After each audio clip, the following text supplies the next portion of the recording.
Om Sai Ram. A warm welcome to all my Sai devotees. Today we are going to listen the third chapter of Sri Sai Satcharita. Now I pick up the thread of the earlier narration. Sai gives me full assurance and tells me, I give you my full permission to narrate my life story. You perform your duty, do not have the least doubts in your mind, have full faith in my words and be of resolute mind. If you write about my Leelas, it will wipe out the faults which you have arisen due to the ignorance. And when you listen to it with faith, your worldly involvements will disappear. It will cause waves of love and devotion to ride on this ocean of mind, and diving into them now and then will bring up gems of knowledge. When I heard this, I ceased to have any doubts. I bowed at the feet of Sai and then replying on my memory, I started to write this biography. No sooner than these words came from Sai Baba's lips, I thought that it was a good omen. The book will complete itself. I will only be the one boatman physically writing. See how instructable are the ways of God. They are beyond perception and are known but to Him. Even the Shastras and the Vedas are silent, and no one is able to plumb their depth. Those experts in Shastras and Vedas, those intellectuals and scholars and learn and the disputations given to splitting hairs do not follow them. God is the embodiment of His own devotees. He longs for the simple and the guideless. He is completely indebted to those who love Him, but He shuns the hypocrites. In this only lies your well-being. This is also my avatar fulfillment. This is my repeated preaching. I am always concerned about it. O Shama, I tell you furthermore that whoever takes my name with love, I will fulfill his wishes and increase his devotion. Whoever sings with feelings of my life eulogizes my powers, virtues, and excellence, I will protect him totally by surrounding him. Those devotees who have become one with me with heart and soul, they will naturally be bound to be happy by listening to the story of my life. Whoever sings my praises, I will bestow upon him complete happiness, permanent pleasure, and contentment. Believe this as the truth. It is my promise to redeem the one who with faith sings my praises, totally surrenders to me, remembers me constantly, and meditates on me. How will anyone be longing for worldly pleasure who thinks of my name, worships me, studies me, holy readings are of me, who meditates on me and who continuously thinks of me? From the very jaws of death, I will snatch away my devotees. Just by listening to my stories, diseases will disappear. Listen to the story with due reverence, meditate fully upon it, intently contemplate upon it, and you will attain peace. The you and I will disappear. The minds of the listeners will be absorbed in God. The mind will be a store of divine energy and full of single-minded and complete faith. Repetition of the name Sai will burn away all the sins of Kali Yuga. Once having prostrated, past sins born of speech and hearing will be destroyed. Although the work is not an ordinary one, I respectfully obey the orders. When there is one as eloquent as Baba, why one should belie myself. Some devotees were made to build temples, some were made to lose themselves in the joy of kirtan, some were sent on pilgrimages, and He made me sit down to write. Amongst all the devotees, I am insignificant. I do not know what quality in me made Sai, the ocean of compassion and the cloud of mercy, shower His grace on me. Such is the marvel of Guru's grace that it makes a dry and stiff plant effortlessly and profusely blossom in the most arid soil. In future, some people may build monasteries, some may build temples, and some ghats. but I will take the straightforward way to the recitation of Sai's story. So may reverentially worship Sai. Some may press his feet gently, but my mind is eager to sing his praises. What could be attained by meditation in the Krita Yuga, by ritualistic sacrifice in Treta Yuga, and by ritualistic worship in the Dwapara Yuga, can now be attained in the present Kali Yuga by chanting the Guru's name and singing his praises. Obviously, I am unqualified jack of all trades and master of none. How can I then undertake this enormous and difficult task? If I do not make any efforts and just sit still, I will be committing the sin of disobedience. And if I obey him, how will I be equal to the task? Who is capable of describing the inward state of the powerful Sai? Sai alone can describe it through the devotee of his by conferring grace upon him. When speech cannot do justice, why then did I develop this craving? Sai gave no opportunity nor scope for anyone to say anything in the matter. When I took up the pen, Baba made me lose my own identity. He himself began writing his story. The credit is entirely his. Who else but a saint can write the life of Sai? To understand the inconceivable virtues of Baba is like attempting to embrace the sky. I have not the intelligence to speak of his unfathomable powers and greatness. He himself should do it and free himself from the promise. Baba, although I am born in a Brahmin, I do not have knowledge of the Shrutis and Smritis. Although this is a blot on this birth of mine, my association with you is to my credit. The Shrutis and Smritis are the eyes of a Brahmin. Squint-eyed is a person without one of them and blind without both. I am humble and low because I am deficient in both. You are the staff of the blind for me. Why should I then worry? With its support, I will follow you on the trodden path. I do not know how to proceed. Humble as I am, I do not know what to do. I must give me the intelligence and get your own work done.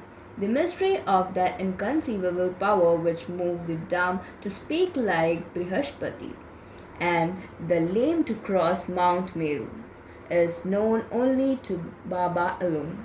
I am only a humble servant of yours. Do not make me despondent. I, till my last breath, get your work done by me. Now, O you listeners, you have come to know the object of this book. Sai himself writes it for the welfare of his devotees, and I am merely his instrument. Just as the flute or the harmonium are not worried about the notes they produce, it being the concern of only the player. Likewise, why should we feel troubled? Is the nectar which the Chandrakant oozes it won? It is the miraculous work of the moon itself at moonrise, or when the ocean has full tide, is it due to its own work? That also is in the hands of the moon, and it is not achieved by the ocean. So be it, just as a buoy with red lights and archwood in the sea off to guide the movement of ships by warning them to keep off the rocks and whirlpools. So will the tales of Sai, which in their sweetness put even the nectar in the shades, navigate us safely and will smoothen the difficulty path as the ocean of existence. Blessed are the tales of the saints that penetrate into the consciousness through the years and cleanse the bodily ego and destroy the sense of duality. As more and more of these tales are stored in your heart, the doubts run helter-skelter, and when the store of spiritual knowledge grows, your identification with the body diminishes. To describe Baba's pure and fame, to listen to it with all your heart, will burn away the sins of the devotees. This makes for easy attainment of salvation. What is the nature of Brahman, which is beyond illusion? And what are the means of conquer the illusion? God favors his devotees to lead virtuous and pious lives. How else is it possible for his devotees? What is the perfect bliss, devotion, deliverance, and detachment? What are they? All things belonging to the four all varnas and to the fourfold ashrams are one. These subjects are very abstruse. Those who are interested in these subjects should fulfill their desires by studying the works of Jnaneshwar, Eknath, and others and enjoy them happily. The Kritayajna, it was controlling the senses of subduing the of passions in Treta Yuga, sacrifice in Dwapara Yuga, rituals, and in Kali Yuga, reciting the name and singing the praises, a simple means of salvation. Listening to the life story of a guru is that easy road of salvation for the four varnas like Brahmins and others, including women, Shudras, and even casteless. Only those who have good deeds to their credit from their past births will listen to these stories. If someone feels sleepy, God will wake him up. Those who are uncontrollably engaged in worldly pleasures and who become an object when these are denied to them, for them the nectar of stories of saints will free them from their vices. Performing yoga and sacrifices, practicing meditation and concentration requires great effort, whereas listening to these tales requires no efforts other than attentiveness. Let the devout of virtuous listeners listen to this pure story of Sai by which they will be benefited because of the powerful five sins will be burnt completely. Chained as we are to the worldly existence this conceals from our view of real self, we will find that by listening to the stories, the bonds will be loosened and we will get back the original state of real self. These tales should be remembered throughout life and studied daily. They will free the listeners from worldly affairs and bring peace to all. While reading and listening with devotion and faith, let me be able to meditate on Sai. Let him appear before my eyes in the Saguna form, and let it be imprinted on my mind. In this way, let my devotion of Guru grow and let me attain detachment from the world. Let the urge of to remember his name become intense and make my mind pure. With this object in mind, Sai Nath conferred grace on me and made me instrument, while him himself wrote the book. Although the cow's udder is full of milk to overflowing, it is natural for her to release the milk only to her calf. So is Sai's love. For the sake of my longing like a chatak bird, Sai mother showered happiness, quenching my modest thirst, and he will quench that of his devotee. How marvelous are the love and devotion overflowing with the instinctive love for her child. The mother forces her milk into its mouth even when the child does not ask for it. Who knows her fatigue? The child is not aware of it. Who else but the mother will take the child to her breast without asking? When a baby is decorated with ornaments, the baby knows no significance of it. Only the mother knows the pleasure. Similar this, the way of the Sadguru. This childlike feeling that I have, who will lovingly satisfy, who else but the mother will have a real concern. That kind of affection is rare. To be born to a virtuous mother is a great fortune bestowed by God. Yet the child is blissfully ignorant of the mother's pangs and its birth.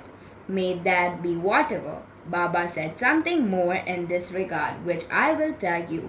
Oh, you good listeners, please listen to it with due respect and attention. In the year 1916, my service with the government came to an end, and a suitable pension was fixed. The time came for me to take the trip to Shirdi. It was the day of the Guru Purnima. The devotees had gathered to perform the Guru Puja. Anna Chanchandkar, on his own, made a request to Baba. Listen to what recommendation was. Anna, was very worried about me. He pleaded before Baba as his family is increasing. Have compassion on him. Give him another service, this pension will not suffice. What of Anna Sahib's worries? Do something of this sort. In reply, Baba said, he will get another service. Let him serve me now. He will get happiness in the world. His household will always be prosperous and he will not want for anything till he lives. If he resorts to me with full faith, his difficulties will be removed. There will be persons who say that they will behave as they like, as they have strayed from the path. Those who have turned their backs on religious observances turn away from such people first. If you come across them, swerve away from them. Consider them to be very dangerous. Be afraid of even their shadows and go out the way to avoid them. One who is lawless, immoral, thoughtless, without any purpose, who cannot distinguish between right and wrong, how will he achieve any good in life? But without some special bonds of past lives, no one comes to us, may it be a dog, a pig, or a fly. So do not repulse anybody. Henceforth he should serve me with love and devotion. The Supreme Being will bless him. He will receive a permanent treasure. In what manner should he worship? Whom may I? How can he know with certainty Sai Baba's body is perishable, while Brahman is imperishable? All pervading as I am the personification of the eightfold nature. So revealed the Lord to Arjuna while expounding the Gita. The world made of movable and immovable object of names and forms is manifested by me. I am the only connotation of it. It is the whole of the universe. There exists the multitude of things, but I am immanent in all of them. There is nothing but the Atman. So what desire should there be? I am all exhaustive in everything in all 10 directions. Where all is filled with the whole, the feeling of me and mine melts away. What desires can we have when I am the pervasive? Desires are born of the intellect. They do not have any connection with the soul. Sai Maharaj is the embodiment of the Atman. There are various kinds of desires, but once the essence is known of whom and I, then they dissolve like the hailstones is blazing hot rays of sun. I am not the mind, intellect, or the sense organs, nor am I the matter or the gross form. I am also not the golden egg from which the universe evolved before it revealed itself, but I am the ancient witness without a beginning. In this way, I am beyond the senses. I have no interest in the sense objects, but there is nothing where I am not present. I am not the doer or the cause of any deed. With the realization that the mind, intellect, the other senses are gross instruments of the physical body, detachment will arise, unveiling the concealed self-knowledge. To forget one's own real nature is itself the illusion. To remember the pure and the complete bliss is me, none but the Supreme One, pure consciousness. To turn oneself towards me is itself a service and devotion to me. When I experience the bliss of mind, it is the knowledge in the pure form. The soul is Brahman itself. Bliss from understanding knowledge is Brahman. By the knowledge of the untrue nature of the world, the illusion about the world will pass away. Brahman is truth, that is me, the eternal, pure, enlightened, and liberated one. I am Vasudeva, the sacred letter Om. I am the truth, your God lies in worshipping me with the true faith and devotion. Thus realizing my true nature, serve me in the right way. Moreover, surrender to me completely and be one with me. When the river surrenders to the ocean, can it come back? I will be there to the separate identity when she embraces the ocean. Just as a wick soaked in the oil when joined to the flame of light becomes itself a bright light, in the same way persons reaches the states of the sage at the feet of the sage. He who thinks of nothing but Allah Malik, the Supreme Being, and the pure consciousness, he has peace and has no desires, and looks upon all within the equal eye. How can he have a separate identity from the Supreme Being? Where is no awareness of oneself, where is no ego, where there is absence of strife or quarrel, where there is no wish of worldly possessions, where there is a virtuous receipt, can there exist an ego? Up in Sai's natures, these 8 virtues exist in their complete form. Where is this the place then for the ego? How can I then nurse such egotism? He whose self is pervading in the universe, I am part of parcel of him. Surrender at the feet of Sai. This will mean by service. To serve me and to sing my praises, to surrender me and completely will lead to the union with me. So says Krishna in the Bhagavad. Just as the worm, by constantly thinking of the bee itself, becomes the bee, in the same way, when a disciple constantly contemplates upon his guru, he becomes similar to his guru. By using the word similar, still a distinction remains. Even that is not tolerated by the Guru even for a moment, because Guru's existence is not possible without the disciple, and the disciple is not separate from the Guru. So it was the one whom I was ordered to worship. He explained who was he. In support of what I have been saying, and I am reminded of an incident which I will relate now. A Rohila came to Shirdi and was attracted by Baba's virtues. He stayed there for a long time and lovingly devoted himself to Baba. He was hefty like a buffalo. He was self-willed and cared of no one. He wore only a kafni up to his ankles and came and leave in the masjid, whether it was day or night, whether it was in the masjid or in the chowdi. He would recite the verses from the Quran at the high pitch with extreme enthusiasm and full freedom. Maharaj was peace incarnate, but the villagers were very wary. Even at midnight, his continuous recitation would disturb everyone's sleep. During the day, the people of the toil in the hot sun, in the fields and the forests. At night, they could not get undisturbed sleep. Therefore, the people were annoyed. Maybe Baba was not troubled. As for the people, they felt that they had committed a great sin. No peaceful sleep at night. They were annoyed with the Rohila. They were on the horns of dilemma. How long could they endure this? Day and night, this nuisance was a big problem for them. They were greatly worried. Rohila was, as it is, a headstrong person. To make matters worse, he had Baba's strong support.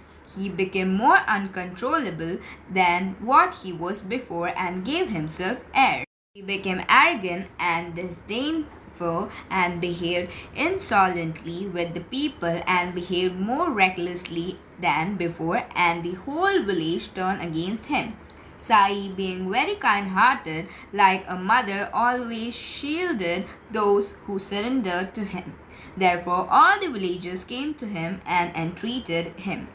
But Baba paid no attention. In the contrary, he told the villagers, "Do not harass the Rohila. He is very dear to me. This Rohila's wife is a virago and not ready to stay with him. She is eager to come to me, and by eluding him, the virtueless woman does not observe the veil. She is without modesty and shameless. If driven out, she comes back forcibly into the house. As soon as he stops shouting, the wicked woman seizes the opportunity to enter. When he shouts, she flees, leaving him pure of speech, body and mind that gives me profound happiness. No one should oppose him. Let him shout to his heart's content. I cannot pass the night without him. I have great pleasure because of him. Shouts of this type are greatly to my advantage. In this way, the Rohila is benevolent and makes me extremely happy. Let him shout as he pleases, and that itself is my well-being. Otherwise, that wicked wife will trouble me. When he himself gets tired, he will keep quiet automatically. Your purpose will be served, and that wicked woman will not trouble me. When Maharaj said so, any further effort was futile. If Baba's mind is not disturbed, then why should we become concerned? As it is, the Rohila was very enthusiastic. Moreover, he was now licensed by Baba, so he started to recite the Quranic verses very loudly and created chaos. The people were amazed at Baba's forbearance. Instead of splitting headache and shouting sent him into rapture. How horrible were the shouts! It was a wonder that they did not parch his throat, but Baba still persisted in telling all do not admonish him. Outwardly, the Rohila appeared to be a mad Muslim saint, but he respected Baba greatly. Happily, according to the tenets of his religion, he would recite the verses of the Quran. He did not care whether his own voice was soft or shrill. No sooner he was inspired that he would start shouting the name of God.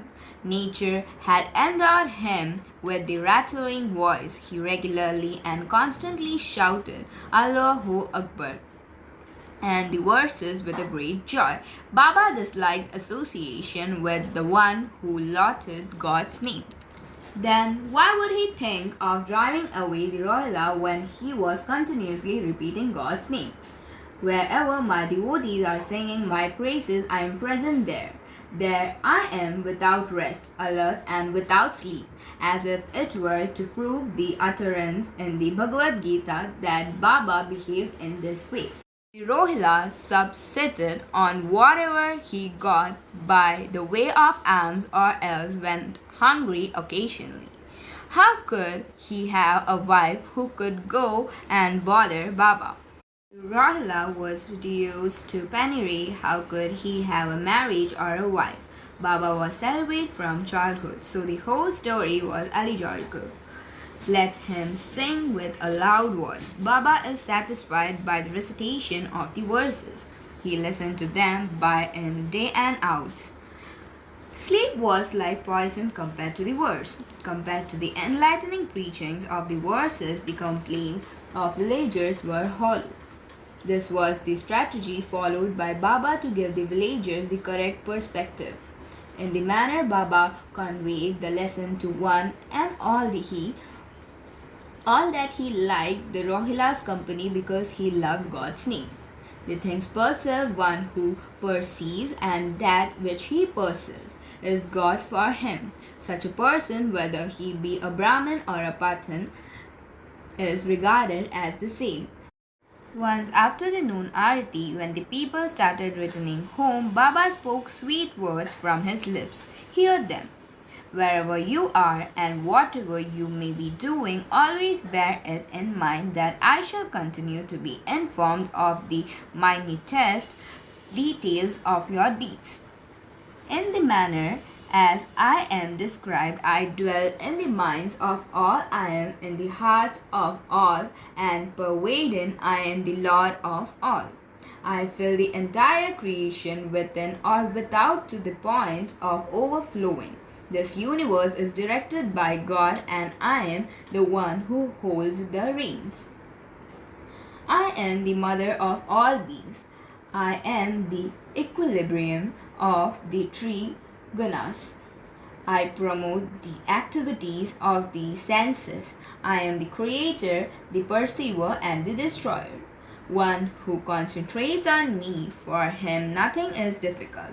But the moment he forgets me, Maya will attack him. Whatever is perceived is my image only, whether it is worn, an ant, a poor wretch, or a king. The immeasurable universe consisting of mobile and immobile things, these are Baba's own image. What a delightful indication. There is no difference between the sages and God. Without any distinction, they take form for the benefit of the universe consisting of the movable and the immovable. If one wishes to surrender at the feet of the Guru, one should sing the praises of the Guru or recite the life stories of the Guru or listen to the tales about him with devotion. One who is desirous of obtaining knowledge should listen to so intently that he becomes one with the preaching with assimilation. Thus, the supreme energy will appear before him and the mind will be elevated. If one is engrossed in the worldly affairs and one chances to hear the tales of the saint without making the slightest effort, they will still do good because such is their nature. Then, if they listen to with faith and devotion, how much can be gained? Oh, listeners, just think in your own interest. The devotion of the Guru's feet will develop and the well-being will tremendously increase gradually. No other rites or rituals are necessary. The Supreme God, will be attained. Once the mind is disciplined in the way, the longing to listen to the stories will increase. The bonds of sense objects will easily break away and extreme happiness will pervade. Hearing the sweet words of Baba, I resolve not to take up any service any longer, but to devote myself entirely to the service of Guru. But my mind kept hovering around Baba's assurance. He will get employment easily and wondered if I would get proof of it. Can Baba's words prove false? That will never come to pass. I might again start working amongst people, but that will not be beneficial for me. It is true that Anna spontaneously inquired about me. Nevertheless, it was not as if was not my desire also, but this is not a fate which would befall me. In my heart of my hearts, I also sought employment to support my family, and Sai offered me sugar-coated pill by the way of remedy.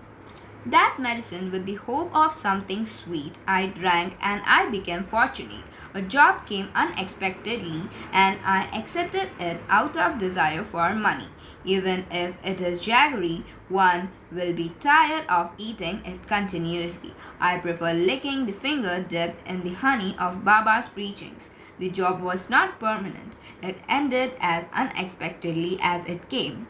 Baba made me stick to what I was doing to enjoy the pleasure of being with him in one place. This universe full of animate and inanimate things is a manifestation of God. But God is beyond even the universe and the Supreme Spirit beyond all. God is not separate from the worldly affairs, but the worldly affairs are different from God. Because of world receives the energy from him and thrives upon it, God is the basis of the world. Please understand that there are 8 ways of worshipping God by doing pujas of image, sacrificial, fire, etc. But compared to everything, the Guru is the best.